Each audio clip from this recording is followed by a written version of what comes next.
एक बार की बात है, एक शिष्य अपने गुरु का बहुत ही आदर सम्मान किया करता था। गुरु उनके अपने शिष्य से बहुत स्नेह करते थे, लेकिन वह शिष्य अपने अध्ययन के प्रति आलसी और स्वभाव से दीर्घसूत्री था। सदा स्वाध्याय से दूर ही भागने की कोशिश करता रहता था। आज के काम को कल के लिए छोड़ दिया करता था। अब गुरुजी कुछ चिंतित रहने लगे थे कि कहीं उनका यह शिष्य अपने जीवन संग्राम में पराजित न हो जाए। आलस्य में व्यक्तियों को आक्रमण बनाने की पूरी सामर्थ्य होती है। ऐसे व्यक्ति बिना परिश्रम के ही फलोपभोग की कामना करते रहते हैं। यह शीघ्र निर्णय नहीं ले सकते और यदि ले भी लेते हैं तो उसे कार्यान्वित नहीं कर पाते। यहाँ तक कि वह अपने पर्यावरण के प्रति भी सजग नहीं रहते और ना ही भाग्य द्वारा प्रदत्त सुअवसरों को लाभ उठाने की कला में ही प्रवीण हो पाते हैं।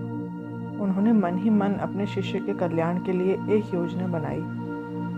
एक दिन एक काले पत्थर का एक टुकड़ा उसके हाथ में देते हुए गुरुजी ने कहा, मैं तुम्हें यह जादुई पत्थर का टुकड़ा 2 दिन के लिए दे रहा हूँ। कहीं दूर गांव में जा रहा हूँ। जिस भी लोहे की वस्तु को तुम इससे स्पर्श करोगे यह स्वर्ण में परिवर्तित हो जाएगी। पर याद रहे कि दूसरे दिन सूर्यास्त के पश्चात मैं तुमसे इसे वापस ले लूँगा। शिष्य ने इस सुअवसर को पाकर बहुत प्रसन्न हुआ, लेकिन आलसी होने के कारण उसने अपना पहला दिन यह कल्पना करते करते ही बिता दिया कि जब उसके पास बहुत सारा स्वर्ण होगा तब वह कितना प्रसन्न, सुखी, समृद्ध और संतुष्ट रहेगा।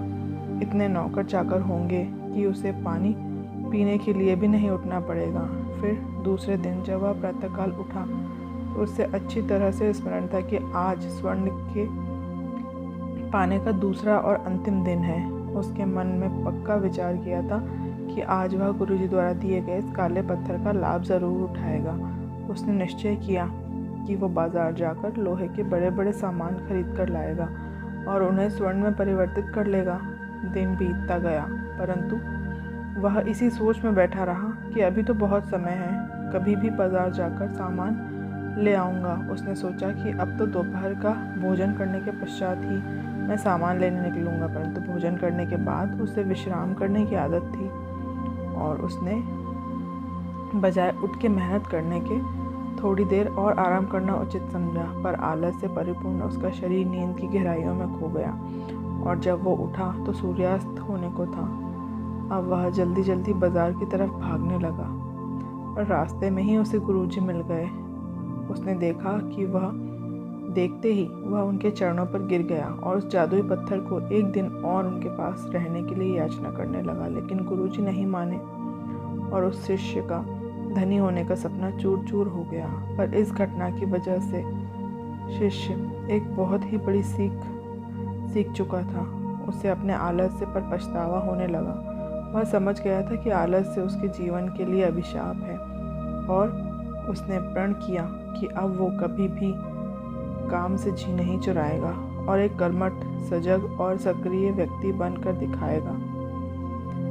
इस कहानी से हमें ये सीख मिली है दोस्तों कि जीवन में हर किसी को एक से बढ़कर एक अवसर मिलते रहते हैं, पर कई लोग इन्हें बस अपने आलस्य के कारण ही गंवा देते हैं। इसलिए यही कहना चाहूँगी कि यदि आप सफल, सुखी और भाग्यशाली, धनी अथवा महान बनना चाहते हैं तो आलस्य और दीर्घसूत्रता को त्याग कर अपने अंदर विवेक, कष्ट साध्य, श्रम और सतत जागरूकता जैसे गुणों को विकसित कीजिए।